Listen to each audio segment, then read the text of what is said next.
On va maintenant parler d'un facteur qui est très simple, mais qui explique énormément d'incompréhension dans les projets de transformation. C'est le temps. Très souvent, on imagine le changement comme quelque chose d'uniforme. On pense, on annonce lundi, tout le monde va s'adapter mardi. Comme si toutes les personnes réagissaient de la même manière, mais en réalité, c'est pas le cas. Face à un changement, les individus vont se différencier non seulement par leur opinion, mais ils vont surtout se différencier par leur vitesse de réaction. Et ça, c'est très important. Parce que deux personnes peuvent finir au même résultat, mais pas du tout au même moment. Donc deux personnes peuvent adhérer à un changement, mais une très tôt et l'autre beaucoup plus tard. Et si on ne comprend pas ça, on va mal interpréter beaucoup de comportements.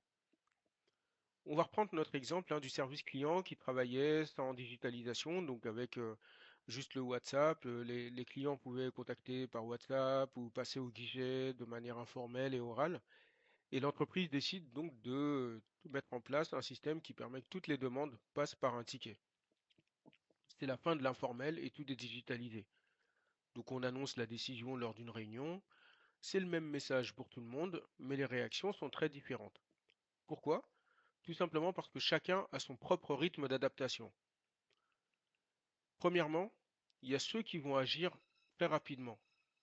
Et parmi eux, ça va être les personnes qui vont réagir le jour même. Et ce qui est intéressant, c'est qu'en réagissant très rapidement, on peut avoir de la réaction positive ou négative. C'est juste dans les deux cas que c'est une réaction immédiate. Dans ce cas de figure, on va avoir donc l'acceptation précoce, donc ceux qui acceptent tout de suite le changement. Ils l'adoptent, on les reconnaît facilement parce que ce sont ceux qui, lors de cette fameuse réunion, vont dire bon bah ok, on teste, ou montrez-moi comment ça marche. Dès le lendemain, ils commencent à créer des tickets, ils explorent, ils aident les collègues, pardon, et ils ont déjà basculé mentalement. Pourquoi?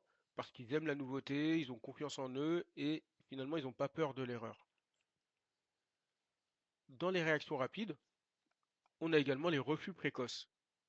Et ceux-là, ce sont des personnes qui, dès l'annonce, vont penser immédiatement, ça marchera pas, ou c'est encore un gadget, ou encore avant on faisait mieux. Leur décision, elle est prise très très tôt. Et ça, avant même d'avoir testé. Du coup, par rapport à notre guichet, on pourra entendre, moi je garde mon WhatsApp, ou je veux pas perdre du temps avec ça. Vous voyez, le refus dans ce cas-là est également immédiat. Pourquoi? Parce que le cerveau, il a identifié très vite un danger, donc il se protège. Et il ferme la porte très très tôt. La décision émotionnelle, elle est donc déjà installée. Ça, c'était le premier cas de figure, donc des personnes qui réagissent très vite. Après, on a les personnes qui réagissent plus lentement. C'est souvent la majorité.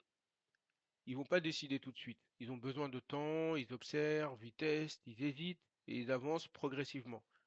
Et là aussi, l'issue, elle peut être positive ou négative. Premier cas, l'adaptation progressive. Donc ce sont des agents qui vont s'adapter, mais petit à petit. Au début, ils continuent encore un peu l'ancien système, ils regardent les collègues, ils vont poser des questions. Et progressivement, ils vont essayer, ils vont se tromper, ils vont apprendre et ils vont même prendre confiance. Et au bout de quelques semaines, ils vont utiliser l'outil de manière naturelle. Non pas parce qu'on les a forcés, mais parce qu'ils ont eu le temps de digérer. Et leur cerveau a intégré le changement en douceur finalement.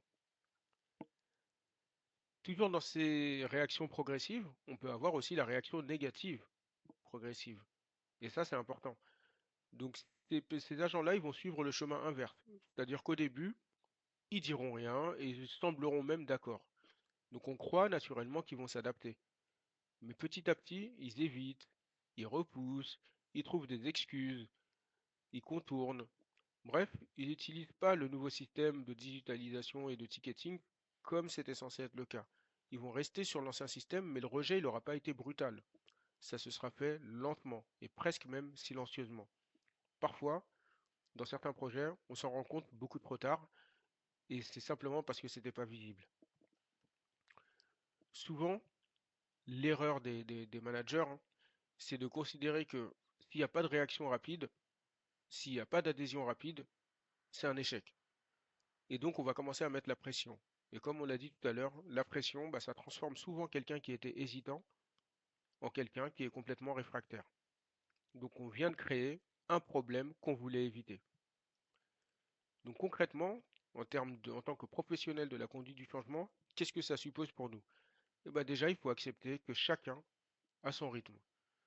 Et donc, on va adapter son accompagnement à chacun des acteurs parce qu'ils ont un rythme différent.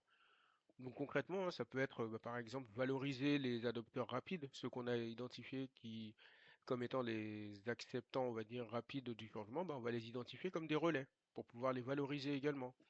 On va aller rassurer les hésitants, on va donner du temps aux plus lents. Donc l'idée, c'est de ne pas rechercher l'adhésion tout de suite de tout le monde, mais plutôt d'avoir une progression de chacun dans le collectif. Donc en résumé, hein, face à un changement, on va avoir ceux qui vont dire oui ou ceux qui vont dire non, mais de manière très vite. Et puis on en a d'autres qui vont mettre des semaines ou des mois. Dans tous les cas, il n'y a rien d'anormal. Le changement humain, c'est pas quelque chose d'instantané, mais il faut retenir que c'est quelque chose de progressif. Et notre rôle, c'est pas d'accélérer par la force, mais plutôt d'accompagner chaque personne là où elle en est.